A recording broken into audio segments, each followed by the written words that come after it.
अभी जिसमें 19 सीटों पर बीजेपी ने जीत दर्ज की है। जी हां, जो अभी आप रुझान देख रहे हैं उनमें से अब तेजी से रुझान आंकड़ों नतीजों में तब्दील हो रहे हैं और जो जिन 24 सीटों के अभी तक नतीजे आए हैं उसमें से 19 सीटों पर बीजेपी को जीत मिली है। और मैं बता दूं कि लगातार हम आपको आंकड़े दिखा रहे हैं हिमाचल और गुजरात के, जिसमें बीजेपी को दोनों ही जगहों पे बहुत बढ़त मिलती हुई दिखाई दे रही है। मेहसाणा से एक बड़ी खबर और आ रही है कि मेहसाणा से गुजरात के डिप्टी सीएम नितिन पटेल जीत गए हैं। उन्होंने जीत दर्ज की है मेहसाणा से। नितिन पटेल, मैं आपको बताऊं कि बीजेपी के ज़्यादातर बड़े नेताओं को जीत मिल रही है। अभी तक जो नतीजे आए हैं उसमें कोई ऐसा बड़ा नेता नहीं है जिसकी अभी हार हुई है। मेहसाणा से उसी क्रम में मेहसाणा से नितिन पटेल ने जीत दर्ज की है। गुजरात के डिप्टी सीएम है नितिन पटेल। और बीजेपी के लिए लगातार अच्छी खबरें आ रही है और ये बात ठीक है कि पिछले चुनाव के मुकाबले आंकड़ा बेहतर नहीं होता हुआ दिखाई दे रहा है, लेकिन अब तक जिस तरह के रुझान और जिस तरह के नतीजे आए हैं बीजेपी के लिए जाहिर सी बात है बहुत राहत की खबर है ये। और शायद यही वजह है कि जब आज संसद भवन जा रहे थे पीएम तो उन्होंने लगातार विक्ट्री साइन दिखाया। और ये देखिए लगातार हम आपको दिखा रहे हैं तस्वीरें अलग अलग जगहों से। ये बीजेपी के कार्यकर्ता हैं, आप देख सकते हैं कि भगवा केसरिया अचकन में और केसरिया वेस्ट कोट पहने हुए हैं और देखिए किस तरीके से जश्न, बड़े बड़े नगाड़े बजाए जा रहे हैं। तो जश्न का माहौल है हर जगह। बीजेपी के दफ्तरों पे, पार्टी दफ्तरों पे हर जगह इसी तरह का जश्न का माहौल है। मिठाइयाँ बांटी जा रही है, पटाखे फोड़े जा रहे हैं, ढोल नगाड़े बजाए जा रहे हैं।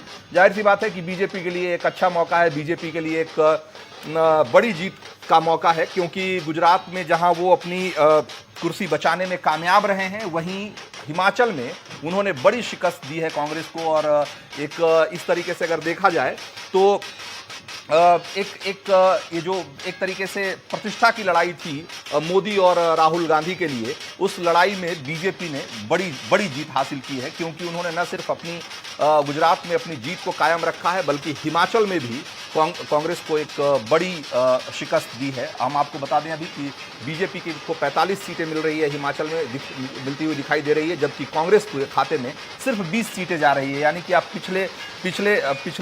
पिछले अगर आप चुनावों से इसकी तुलना करें तो आप देख सकते हैं कि कांग्रेस यहां बुरी तरह से हारी है, क्योंकि हिमाचल में जहां कांग्रेस के पास पिछली बार 36 सीटें थी, इस बार सिर्फ 20 सीटें कांग्रेस को मिलती हुई दिखाई दे रही है। जबकि बीजेपी के पास 26 सीटें थी और इस बार 45 सीटों पर उसने बढ़त बना रखी है। कई सीटों पर अभी भी नतीजों का इंतजार है। रुझान है, हम आपको बता दें कि ये रुझान और नतीजे दोनों मिले हुए हैं इसमें, लेकिन ये बड़ी जीत का इशारा कर रही है हिमाचल में बीजेपी के लिए।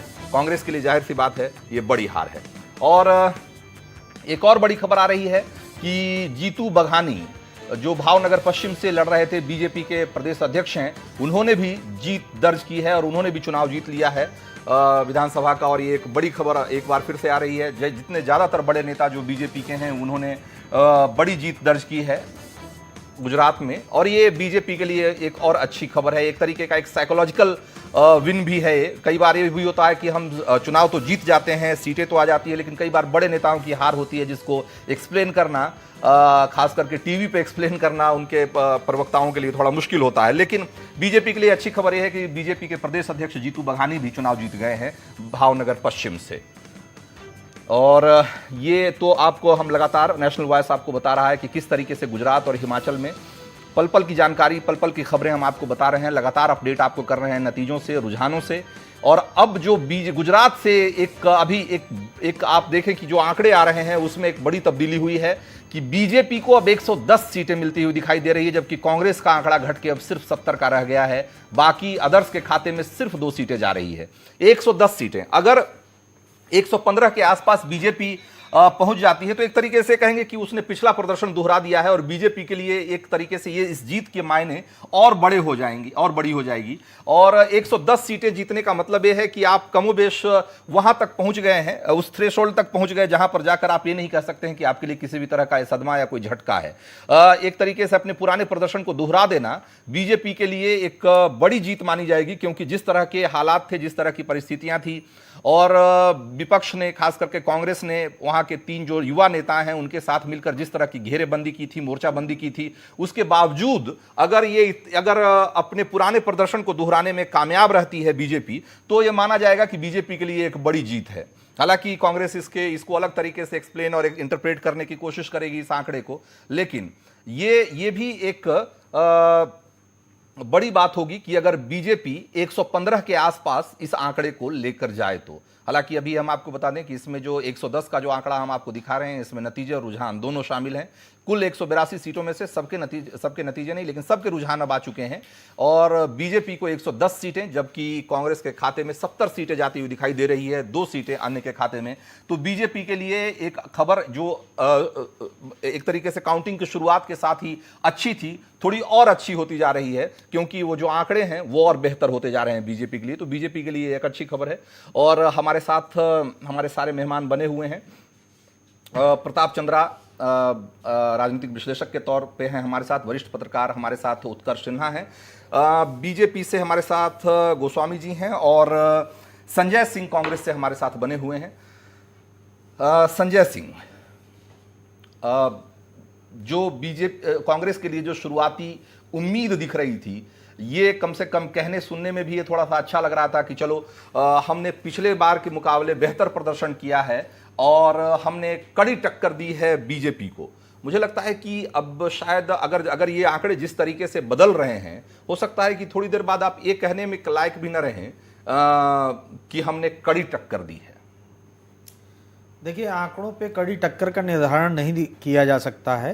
आंकड़े जो भी आएंगे, अगर वो विपरीत हो जाते हैं तो इसका मतलब कड़ी टक्कर नहीं दिया। भाई, कड़ी टक्कर तो कैसे कहेंगे? और आंकड़ों के अलावा और क्या हमारे पास? हम नहीं, भाजपा के हमारे पास और पैरामीटर्स क्या हैं? हमारे पास और क्या पैरामीटर्स हैं? पैरामीटर्स तो भाजपा के प्रवक्ता अभी कुछ देर पहले सुधांशु त्रिवेदी जी ने कहा एक चैनल पे कि बहुत टफ चुनाव था हमारे लिए। तो कड़ी टक्कर तो निश्चित रूप से दी।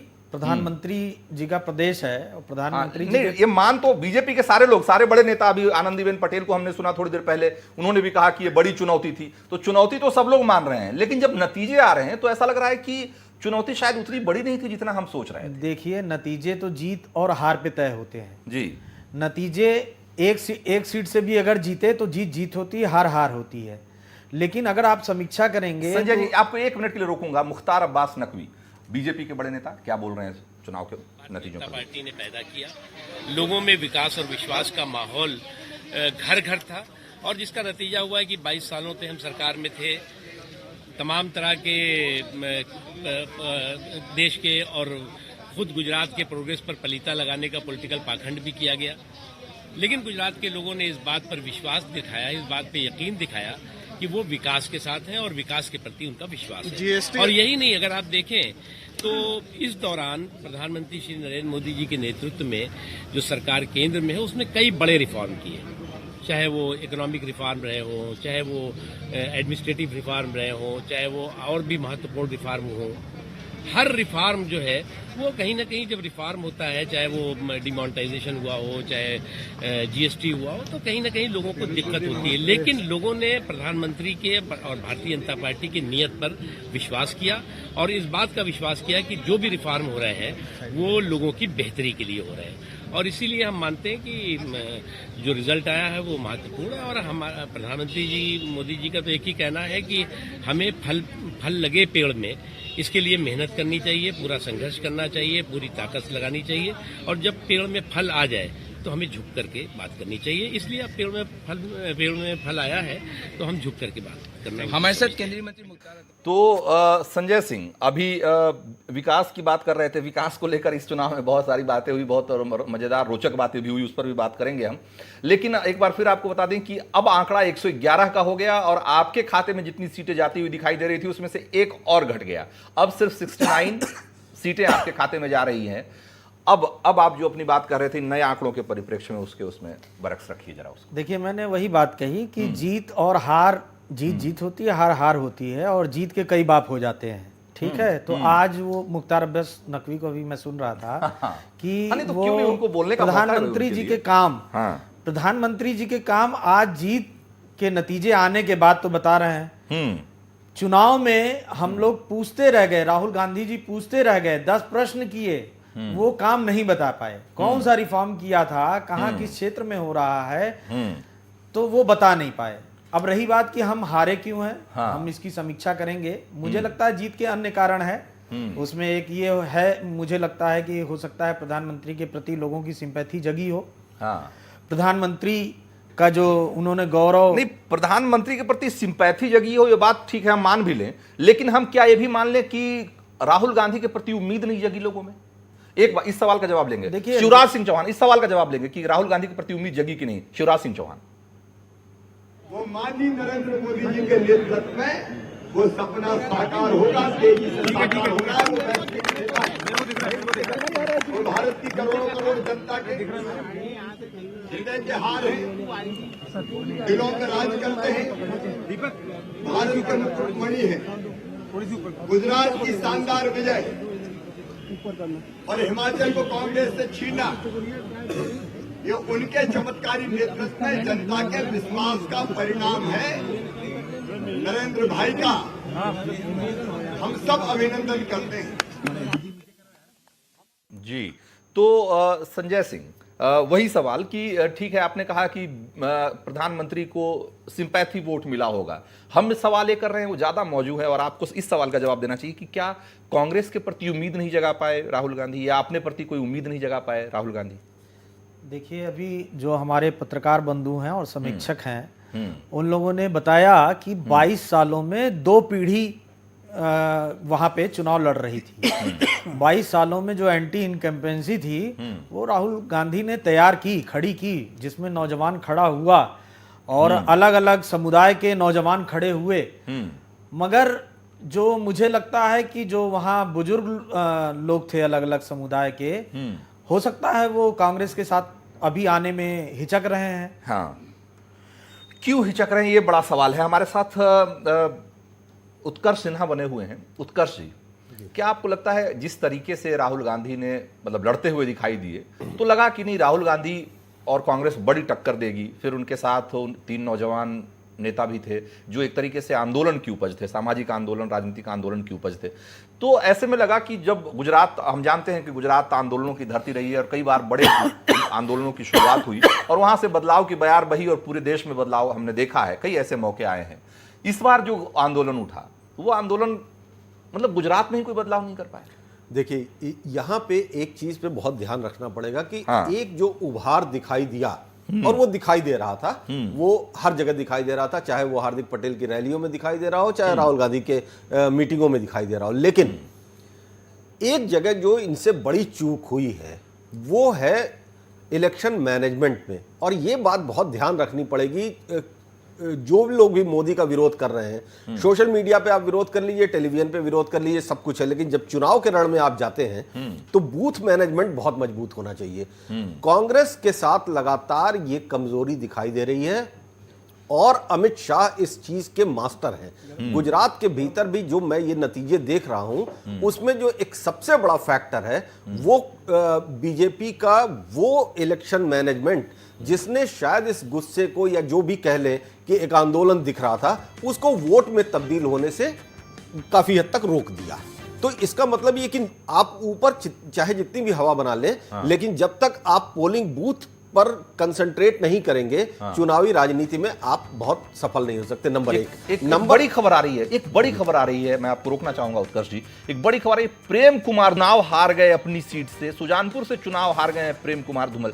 ये बहुत बहुत बड़ी खबर है एक तरीके से। हिमाचल में अभी तक जितने भी हम आंकड़ों को अपनी अपनी जगह रहने दें, तो हिमाचल में जो बीजेपी के मुख्यमंत्री पद का चेहरा है धूमल, वो चुनाव हार गए। ये इसको कैसे देखा जाए प्रताप चंद्रा? ये तो कमाल हो गया, मतलब कि जो मुख्यमंत्री पद का प्रत्याशी है वो चुनाव हार जाए, और जबकि उसकी पार्टी इतनी बड़ी जीत वहां दर्ज कर रही है। ये इसी तरीके का मामला है जैसे कि जनता को आप परीक्षा देने के लिए जाएंगे, पढ़ाई करेंगे नहीं, उनके बीच में रहेंगे नहीं, थोपा हुआ मुख्यमंत्री रख दिया जाएगा। ये कौन होते हैं? क्या डेमोक्रेसी ये कहती है? डेमोक्रेसी ये कहती है प्रतिनिधि चुन करके आएंगे, वो अपना नेता चुनेंगे। आप कौन होते हैं बताने वाले कि इनको सलाहकार राज्यपाल कर नियुक्त कर दिया जाए? अच्छा भाई तरीका ये है। तो धूमल भाई, हम तो मुख्यमंत्री के चेहरे हम तो ये सवाल उठाते रहते हैं कि कई बार कि भाई सारे चुनाव पीएम के चेहरे पे क्यों लड़े जाएं? तो अगर सीएम का चेहरा प्रोजेक्ट किया जा रहा है तो उसमें भी क्या दिक्कत है? और अगर ये मतलब इसको मैं समझ नहीं पाया, ये एक बहुत बड़ा मैसेज है अगर देखा जाए तो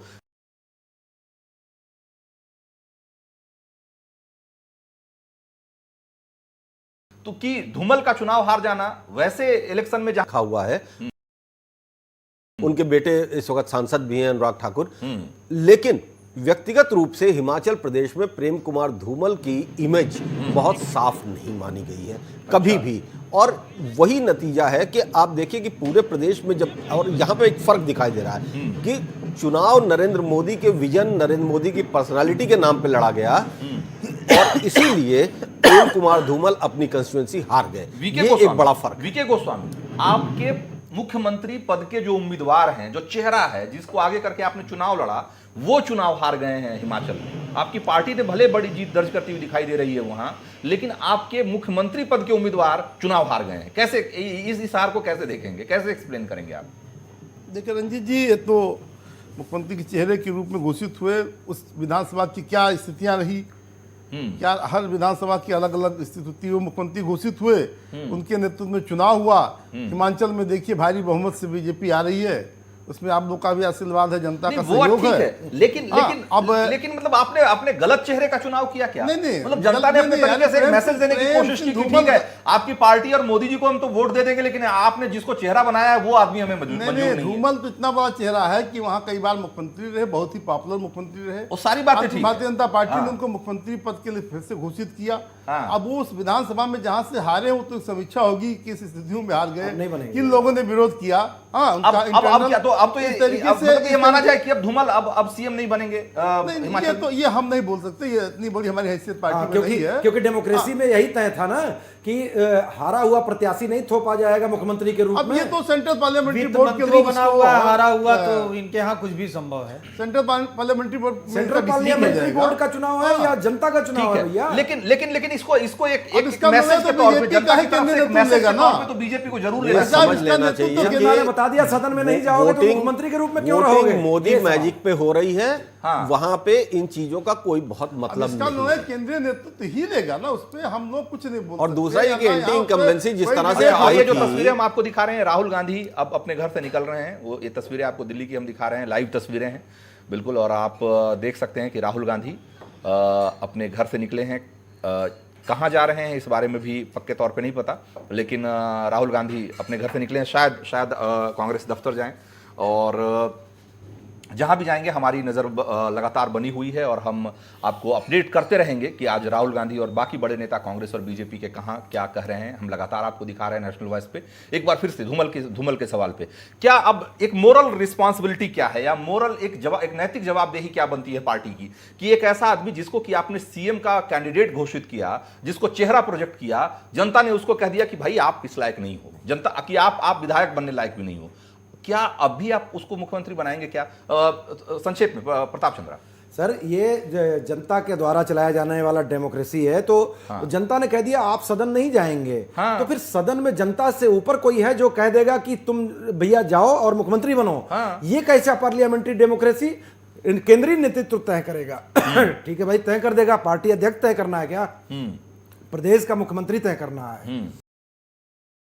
उनके लड़के और उसको जनता के ही नुमाइंदे के तौर पर देखा जाए और जनता के मैंडेट के तौर पे ही उसका चुनाव होना चाहिए ना कायदे से। बिल्कुल, ये लोकतंत्र के को डैमेज कर लिया इन लोगों ने अगवा। यही जेटली जी का हुआ, यही स्मृति ईरानी जी का हुआ, यही अमर सिंह का हुआ। जिसको जनता ने कह दिया आप नहीं जाएंगे सदन, उनको किसी और ने कह दिया, कोई भी हो, कि नहीं अरे जनता कौन होती है, मैं कह रहा हूं कि आप जाइए और उस राज्यसभा में बैठिए, मैं कह रहा हूं कि जाइए विधान परिषद में बैठिए। अभी ये क्या करेंगे? विधान परिषद में बैठेंगे।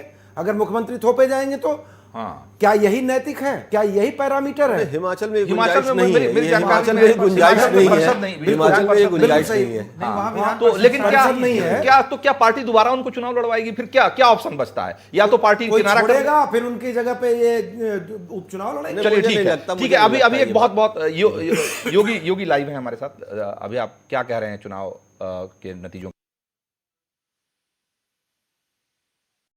ऐतिहासिक विजय पर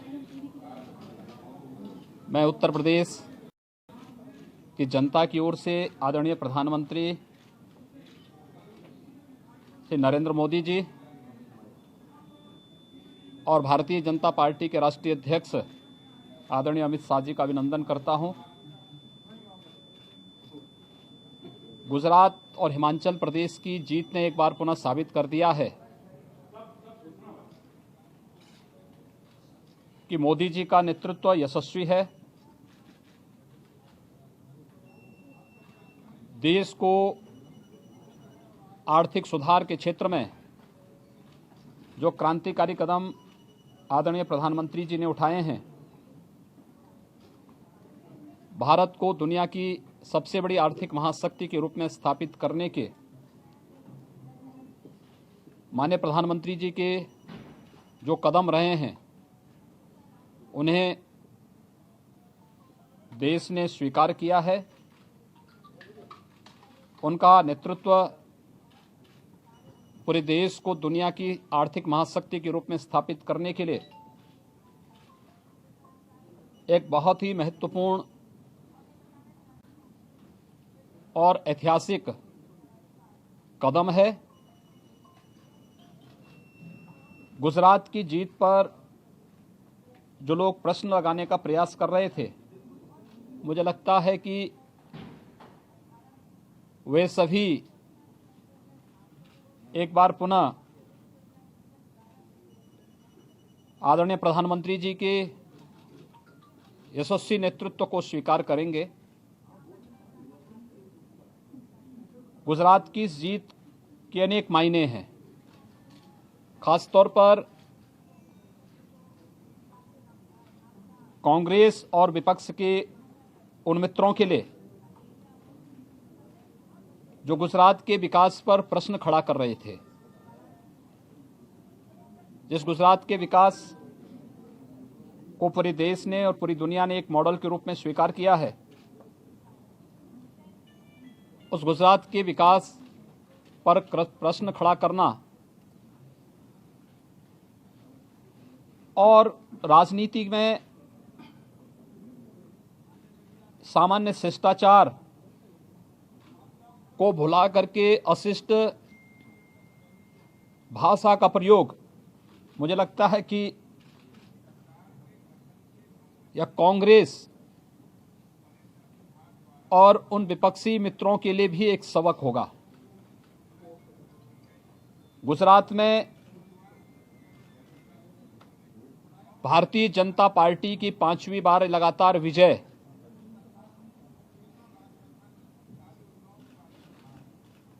मोदी जी के यशस्वी नेतृत्व और उनकी नीतियों के प्रति एक जनादेश के रूप में आप सब मान सकते हैं। और साथ ही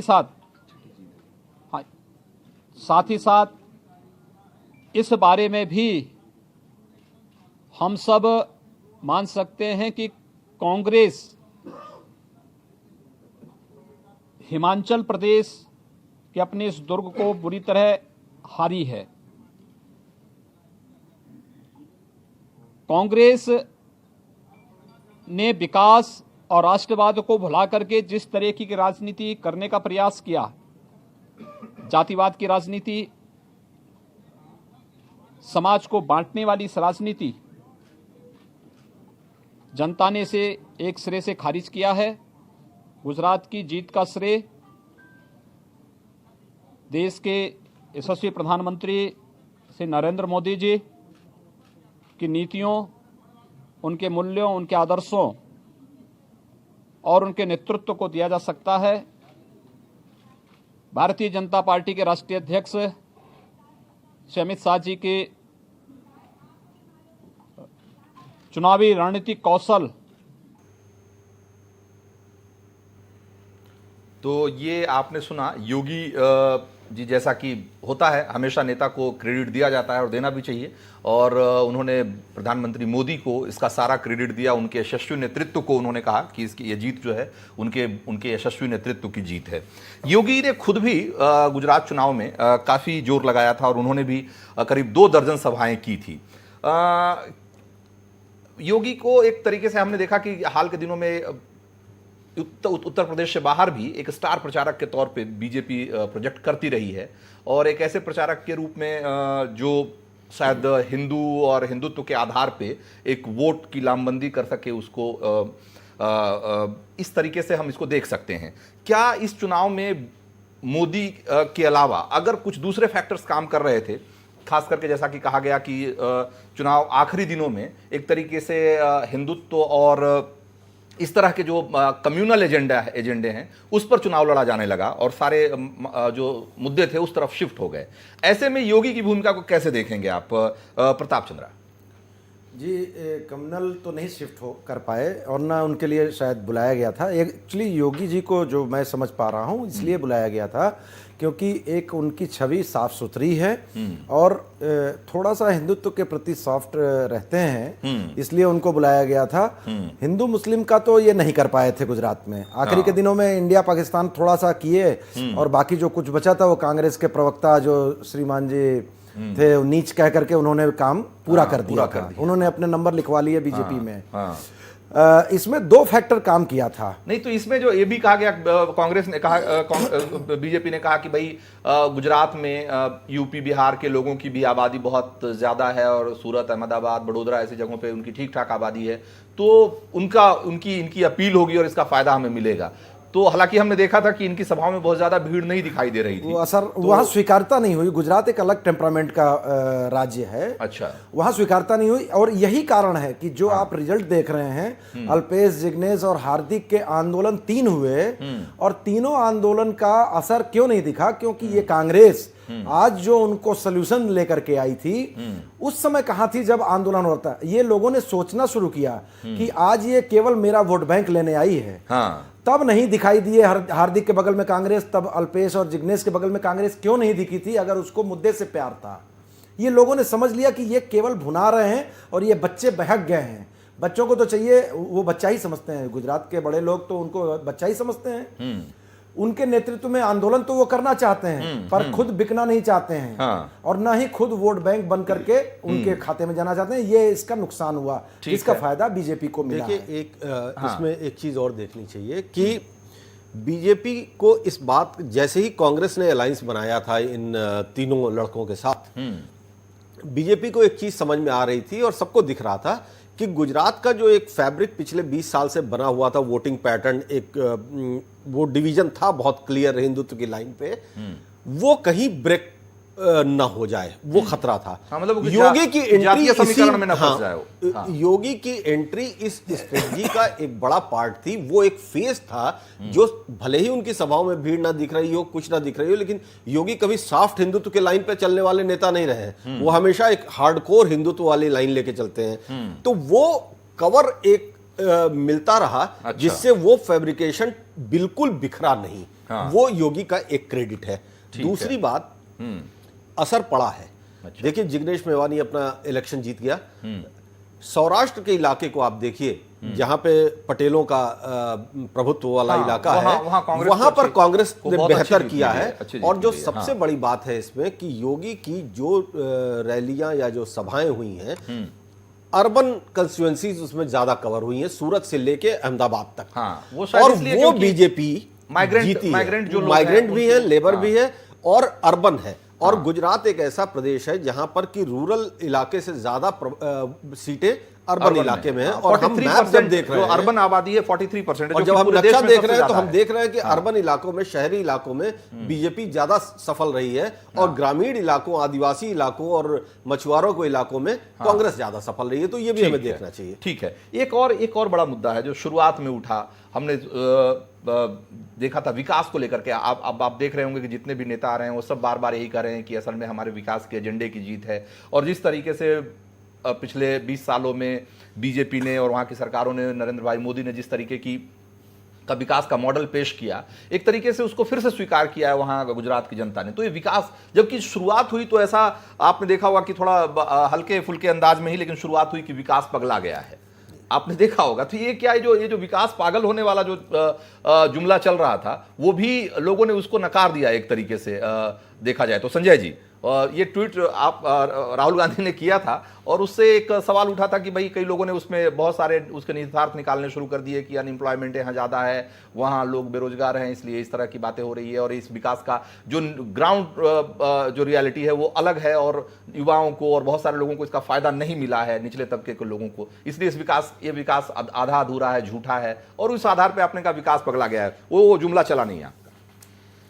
राहुल जी के ये ट्वीट करने का एक कारण था, विकास पागल हो गया है और ये ट्वीट चला काफी।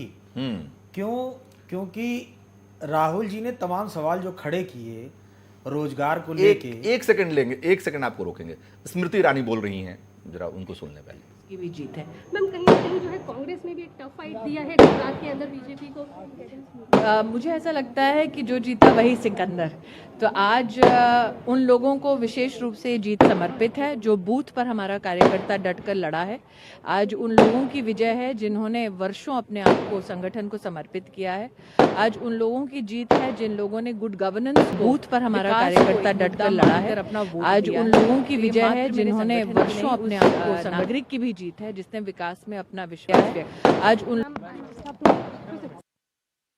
तो ये विकास का मुद्दा, हाँ वो एक बार फिर से लौटते हैं उसी पे। उन्होंने भी कहा, स्मृति ईरानी ने भी कहा कि ये विकास की जीत है और उन्होंने उस मुद्दे पर वोट दिया है। तो लगता है कि जो आप विकास की जो आपकी अवधारणा थी, कांग्रेस का जो कॉन्सेप्ट था विकास को लेकर के, लोगों ने उसको बहुत स्वीकार नहीं किया। संजय जी, इन्होंने ऐसा एक विकास किया जिसको वो चुनाव में नहीं बता पाए और अब जीतने के बाद बता रहे हैं कि ये विकास की जीत है। हाँ। हम इसीलिए राहुल जी ने कहा कि विकास पागल हो गया है। अच्छा। अगर विकास हुआ है तो रोजगार की बात क्यों नहीं हो रही है? हाँ। किसान आत्महत्या पे बात क्यों नहीं हो रही है? किसान जो इतना सौराष्ट्र क्षेत्र में आज जो है कह रहे हैं पाटीदार हमारे साथ है। हाँ। सौराष्ट्र क्षेत्र में कितने किसान आत्महत्या किए? किसान क्या कांग्रेस के साथ नहीं है? भूखमरी में जो है गुजरात जो है वो नंबर 1 पहुंच गया है।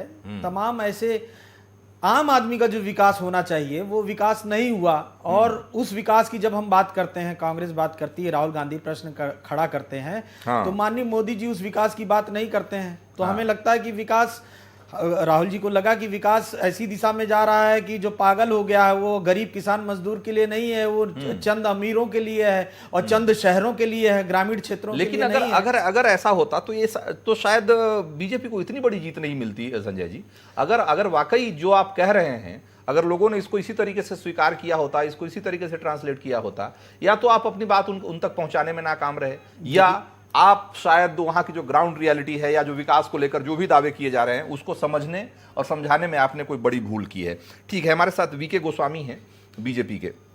गोस्वामी जी, अभी स्मृति ईरानी कह रही थी, ठीक है ये ऐसा वक्त भी है और मुझे लगता है कि बहुत मौजूद है, मौका भी है, दस्तूर भी है वाली बात है कि जो जीता वही सिकंदर। ठीक बात है, जो जीता वो सिकंदर तो होता ही है। लेकिन क्या बीजेपी के लिए इस जीत में कोई सबक है क्या? देखिए रंजीत जी, हम लोग हर चुनाव से सबक लेते हैं, चाहे छोटा चुनाव हो या बड़ा चुनाव हो। गुजरात का चुनाव विकास के मुद्दे पर हम लड़े, वहां हमने रोड, पानी, शिक्षा, स्वास्थ्य, गांव-गांव में पानी पहुंचाने का काम, नर्मदा का, मेडिकल में काम किया, किसानों के लिए काम किया, कई विश्वविद्यालय खोला गया। तो ये राहुल गांधी को ये विकास नहीं दिखाई पड़ रहा था। लेकिन जो आपका बहुत मजबूत गढ़ था सौराष्ट्र कच्छ, वहां आप पूरी तरह से हार गए, वहां आप कांग्रेस से पिछड़ गए। आप जी, आप जो सौराष्ट्र और कच्छ का इलाका है जो आपका कभी स्ट्रॉन्ग होल्ड माना जाता था, वो आप वहां बुरी तरह से पिछड़ गए कांग्रेस से। देखिए, उसकी तो अभी समीक्षा होगी किन रीजन से हुए वहां, क्योंकि ये जो 3 लड़के निकले ना, तो इन्होंने भी तो वहां के वोटरों को गुमराह किया, पाटीदारों को कि हम आपको आरक्षण देंगे। कहां से आरक्षण देते? ऐसा कोई इनको नियम नहीं। अभी रोकेंगे आपको रोकेंगे। अभी हमारे पास जो नतीजे आ रहे हैं उसके बारे में आपको बता दें कि 50 सीट के नतीजे घोषित हो चुके हैं गुजरात में। जी हां, 50 सीटों के नतीजे आ गए हैं। 182 में से 52 सीटों के नतीजे आ गए हैं। उसमें से 37 सीटों पर बीजेपी ने जीत दर्ज की है। जी हां, 52 में से 37 सीटें बीजेपी के खाते में, जबकि सिर्फ 14 सीटें कांग्रेस के खाते में जाती हुई दिखाई दे रही है। बड़ा अंतर है यहां जीत के जब आंकड़े सामने आ रहे हैं तो। रुझान चाहे जो कहें, लेकिन जब वो जीत में तब्दील हो रहे हैं तो आंकड़ा, वो जो फासला है वो बहुत बड़ा हो जा रहा है। 52 में से 37 सीटें बीजेपी के खाते में, जबकि कांग्रेस को सिर्फ 14 सीटें मिल रही है। एक सीट पर किसी अन्य या अदर्स का कब्जा हो रहा है, यानी कि 52 में से 37 सीटें, 37 और 14 का फासला बहुत बड़ा है। 108 और 72 का आंकड़ा का फासला उतना बड़ा नहीं दिखता है जो भी रुझानों में दिखाई दे रहा है, जबकि जब ये नतीजों में तब्दील हो रहा है तो ये 52 में से 37 और 14 का जो फासला है वो बहुत बड़ा है। अगर मैं एक बार फिर से कहना चाहता हूं कि अगर इसी तरीके से रुझानों के नतीजे में तब्दील होने का ट्रेंड बना रहा तो मुमकिन है कि ये जो जीत का जो आकार है, जो बीजेपी के लिए जो जीत के मायने हैं वो कहीं कहीं ज्यादा बड़े होंगे और ये फासला भी बहुत ज्यादा बड़ा हो सकता है। हालांकि अभी ये फासला सिर्फ 108 और 72 का, यानी कि 72 सीटों पर कांग्रेस जीतती हुई दिखाई दे रही है, जबकि बीजेपी को 108 सीटों पर बढ़त हासिल है। 52 सीटों पे नतीजे आ चुके हैं 182 में से, और आप देखिए कि किस तरीके से। हम एक बार आपको सुनवाते हैं कि वसुंधरा राजे क्या कह रही है इस जीत पे, आपको सुनवाते हैं। पहले मुझे विश्वास है कि हमारे सब पूरे कार्यकर्ता जन आज इसको देख के बहुत ही इंथुजियास्टिक रहेंगे, और मैं गुजरात के सब वासियों को, और रिजल्ट तो आपका कंप्लीट हो गया, तो उन वासियों को और हिमाचल वासियों को सबको अपनी तरफ से बहुत सारी शुभकामनाएं देना चाहती हूँ। Thank you. अच्छा, एक चीज़ और मैं बताना चाहूँगी आपको कि वो जो नवलगढ़ का आपका जो मेन रोड है, कोठी रोड से आपका बावड़ी गेट तक, वो उसका फिर से रिपेयरिंग और रेनोवेशन, मैं उसको एक गौरव पथ के नाते बनाने की यहाँ घोषणा करके जा रही हूँ।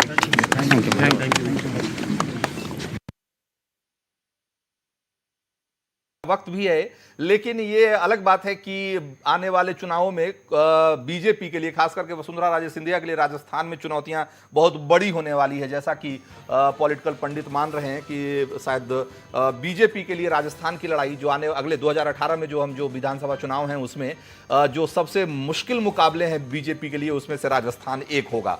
तो ठीक है, लेकिन ये वक्त अभी फिलहाल आने वाले मुश्किलों के बारे में सोचने का नहीं, अभी जो जीत मिल रही है उसका जश्न मनाने का है, उस पर खुश होने का है, और वो खुशी दिखाई दे रही है बीजेपी नेताओं के चेहरे पे। हम एक के बाद एक आपको लगातार रिएक्शंस दिखा रहे हैं कि किस तरीके से बीजेपी के नेता इसे प्रधानमंत्री मोदी के नेतृत्व, उनके यशस्वी, उनके सफल और उनके चमत्कारिक नेतृत्व की जीत के तौर पर इसको साबित कर रहे हैं। और जाहिर सी बात है उनको जीत का श्रेय मिलना भी चाहिए, क्योंकि ये जीत बहुत बड़ी जीत है। क्योंकि न सिर्फ उन्होंने गुजरात में अपनी प्रतिष्ठा बचाई है, गुजरात में न सिर्फ उन्होंने अपनी जीत को बरकरार रखा है, बल्कि हिमाचल को भी उन्होंने कांग्रेस के चंगुल से, या यूं कहें कि कांग्रेस के कब्जे से, चंगुल कहना ठीक नहीं होगा शायद, कांग्रेस के कब्जे से मुक्त कराया है, और ये उनके लिए एक बड़ी जीत है। अब एक बार फिर से गोस्वामी जी के पास। गोस्वामी जी, ठीक है, ये जीत की खुशी में जो सबक है कि हम जैसे कि जिस तरीके से हमने खारिज कर दिया, खास करके बीजेपी ने खारिज किया था हार्दिक को, मुझे लगता है कि इतनी आसानी से आप उसे खारिज नहीं कर सकते, क्योंकि जो पाटीदारों का इलाका है सौराष्ट्र और कच्छ का, वहां आपको जबरदस्त झटका लगा है।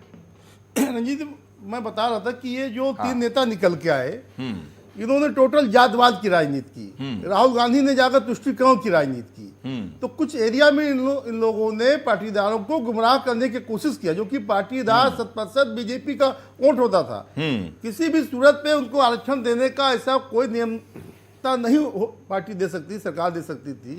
ये कहां से दे देते? तो जो कुछ सीटों पर उनको बढ़ोतरी हुई है, सिर्फ उन लोगों को गुमराह किया है। अच्छा, अब वो लोग समझ गए हैं कि किस तरीके से ये लड़के निकले और अपने वोट को कहां किसके झोली में डाल दिया।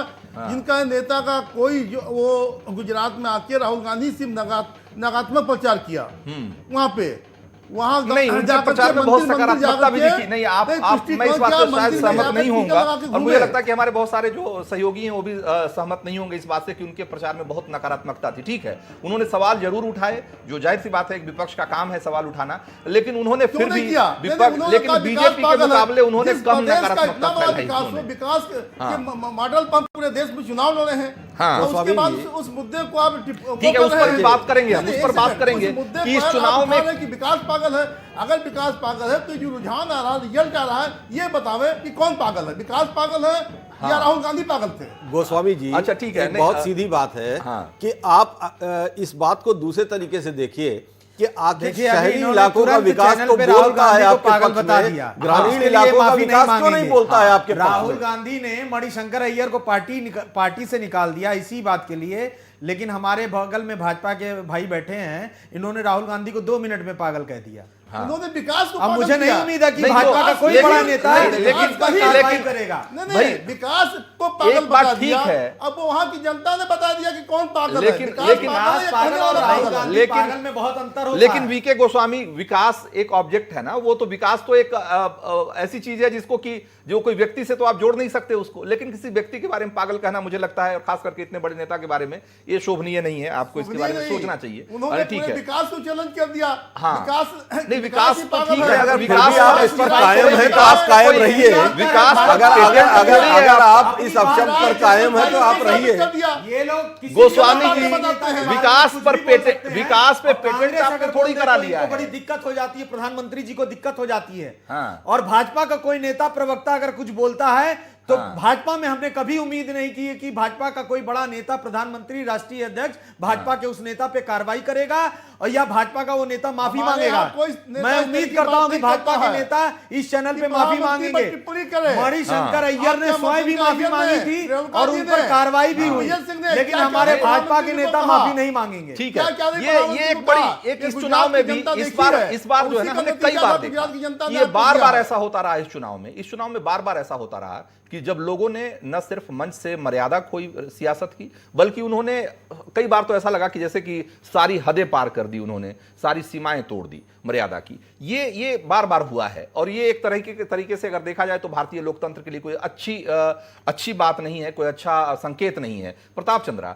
हमने देखा कि भाई ठीक है, आप चुनाव में जाते हैं तो कई बार इस तरह की बातें होती है, आरोप प्रत्यारोप इस तरह के लगाया जाना ठीक है, स्वाभाविक है। लेकिन जिस तरह की बातें इस बार गुजरात चुनाव में हुई, जिस तरह के शब्द इस्तेमाल किए गए नेताओं के लिए, जिस तरह के आरोप लगाए गए, आपको नहीं लगता है कि एक बहुत ही स्तरहीन राजनीति की तरफ हम और बढ़ते जा रहे हैं? बहुत ही गंदी राजनीति की तरफ हम जा रहे हैं और नैतिकता खो रहे हैं और प्रधानमंत्री तक अपनी सम्मान को खुद खो रहे हैं। क्या ये बताने के लिए तैयार हैं भाजपा के प्रवक्ता कि औरंगजेब कैसे कह दिया उन्होंने? औरंगजेब का मतलब क्या होता है, इतिहास में पढ़ा है प्रधानमंत्री ने? प्रधानमंत्री अपना सम्मान खुद खो रहे हैं। भारत का प्रधानमंत्री इस तरीके की बात कह दे, respect is not a gift, you have to earn, ये एक कहावत है अंग्रेजी की। तो कहाँ है वो सम्मान? आप अर्जित करेंगे या छीनेंगे? दूसरी चीज कि जो विकास पागल की बात है, विकास अगर पागल उन्होंने ट्वीट किया है तो उसके बदले में आपने कौन सी कार्रवाई कर दी? मैं आपको याद दिला दूं, उमा भारती जी ने कहा था कि विनाश पुरुष हैं, विकास पुरुष नहीं। ऑन रिकॉर्ड ये वीडियो है। उमा भारती जी ने कहा रामजादे नहीं, हरामजादों को निकालो। कितनी बड़ी उनको गिफ्ट दे करके आपने क्या बना दिया? कुछ बना दिया था, वो भी सरकार के मंत्री के रूप में, जो एक चम्मच भी साफ न कर पाई हो, वो तो एक उनके कार्यशैली है। आपने कोई कार्रवाई नहीं की। आपके तमाम निरंकुश नेता बोलते रहते हैं, कभी भी जिसको देखो सर्टिफिकेट बांट देते हैं, उनकी सहमत नहीं तो राजद्रोही है, तुरंत बता दिया। हाँ। कैसे बता दिया भाई? सोनिया गांधी के लिए प्रधानमंत्री बहुत ने बुरे कैसे शब्द कह दिया कि इस्तेमाल अफजल किए गुरु गए। का नाम थोक में कैसे लेकर लिया घूमते उन्होंने? हैं, बीजेपी के लोग थोक में लेकर घूमते हैं। कैसे सर्टिफिकेट बांटेंगे? जो लोग लूडो खेलते थे आजादी के समय, घर में बैठ करके भाजपा वाले लूडो खेलते थे, आज बताएंगे ज्ञान? नहीं, ये देश देख रहा है और जानता है कि आपके निरंकुशता का क्या प्रमाण देगा। इसी तरीके का देगा। पूरी सल्तनत आपकी देश लगी हुई है। देख रहा है प्रताप जी, लेकिन कुछ कर नहीं पा रहा है, ऐसा लग रहा कर रहा है है मुझे। सर। अरे अच्छा ठीक है, ये एक बार आपने ठीक है, किया। एक बार फिर से एक ठीक है, उस पर बात करेंगे। एक बार और फिर से नतीजों की बात करेंगे। प्रधानमंत्री मेरे देश का नतीजों की बात करते थे। एक बार गुजरात में 63 सीटों के नतीजे आ गए हैं। जी हाँ, अब तक 182 में से 63 सीटों के नतीजे आ गए हैं और बीजेपी के खाते में 42 सीटें जा रही है। बीजेपी के खाते में 42 सीटें जा रही है। बिल्कुल, हम आपको बता दें एक बार फिर से कि 61 सीटों के नतीजे आ गए हैं। अब तक 182 में से 61 सीटों के नतीजे गुजरात में आ चुके हैं और उसमें से 57 सीटों पर, माफ करिएगा, कांग्रेस अभी आगे है। 63 सीटों के नतीजे आए हैं, उसमें से 42 सीटें बीजेपी के खाते में गई है, जबकि कांग्रेस के खाते में सिर्फ 19 सीटें गई है। जी हां, 19 सीटों पर कांग्रेस का कब्जा हुआ है, जबकि 42 सीटें बीजेपी के खाते में गई है। दो सीटें जो है वो अन्य के खाते में गई है, अदर्स के खाते में गई है। यानी कि और अभी जो रुझान चल रहे हैं उनमें 61 सीटों पर बीजेपी आगे है, जबकि 57 सीटों पर कांग्रेस आगे है। यानी कि जो रुझान दिखाई दे रहे हैं, रुझान में तो कांटे की लड़ाई दिख रही है, लेकिन जब वो नतीजों में तब्दील हो रहे हैं तो वो अलग ही तरह की तस्वीर में तब्दील हो जा रही है। आप इसको देख सकते हैं, जिस तरीके से हमने आपको बताया कि अब तक 63 में से 42 सीटें बीजेपी के खाते में, 19 सीटें कांग्रेस के। लेकिन जो रुझान है वो अलग तरह की तस्वीर पेश करते हैं। रुझान बता रहे हैं कि जो 61 सीटों पर बीजेपी आगे है और 57 सीटों पर कांग्रेस। यहां लड़ाई बहुत कांटे की दिख रही है, लेकिन नतीजे कुछ अलग तरह के की तस्वीर पेश कर रहे हैं। ठीक है, उत्कर्ष सिन्हा इसको कैसे देख रहे हैं? क्या ये अगर यही ट्रेंड रहा अगर कि रुझानों के नतीजों में तब्दील होने का जो ट्रेंड हमको दिखाई दे रहा है, अगर यही रहा तो बहुत मुमकिन है कि जो तस्वीर हम देख रहे हैं वो बहुत अलग हो जाएगी। बिल्कुल बदल जाएगी। और अगर वो ये ट्रेंड जो नतीजे बता रहे हैं वो अगर रहा तो 130 के आसपास कहीं जाके फिर भाजपा की सीटें बहुत मुमकिन जाके टिके, ये बहुत मुमकिन है।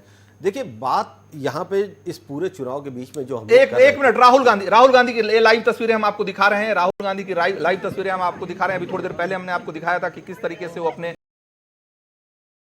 आवास से निकले थे, और अब वो आपको हमने दिखाया कि वो संसद पहुंचे हैं। संसद भवन में हम की तस्वीरें हमने आपको दिखाई। अगर आगे और भी अपडेट आएगा इससे जुड़ा हुआ, हमने देखा कि किस तरीके से कैमरे उनका लगातार पीछा कर रहे थे। कुछ शायद रिपोर्टर्स चाहते थे,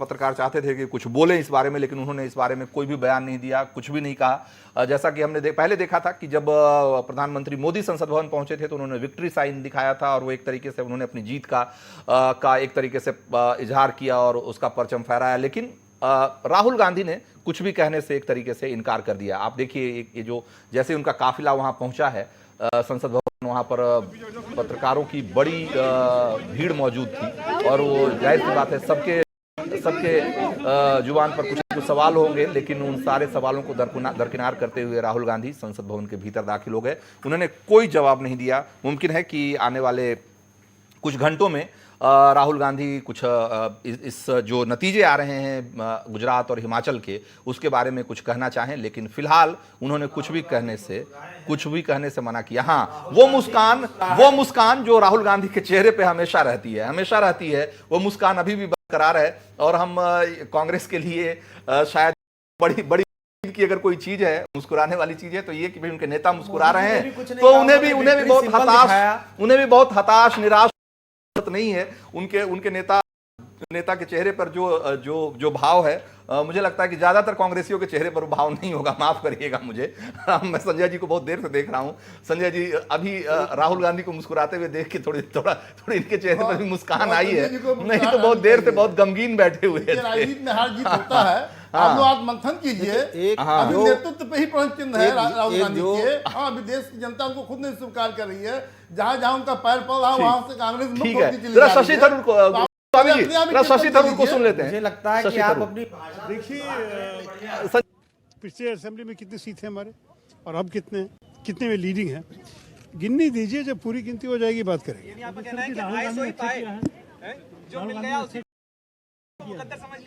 देखिए, जो हम तो जीतने के लिए लड़ाई की है, लेकिन अगर अंत में मंजिल तक नहीं पहुंचे, प्रोग्रेस तो देख सकते हैं। जब इतनी प्रगति हो गई है, जब मेरे ख्याल में ये डिसॉल्व असेंबली में 46 ऐसे कुछ था, वहाँ से अगर हम 73-75 तक पहुंचे, छोटी सी बात थोड़ी है।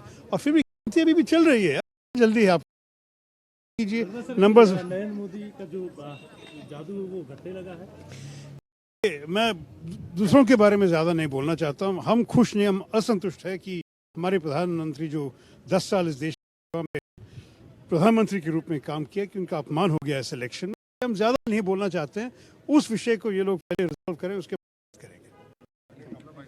तो हार के सवालों का जवाब देना, हार से जुड़े सवालों का जवाब देना मुश्किल होता है।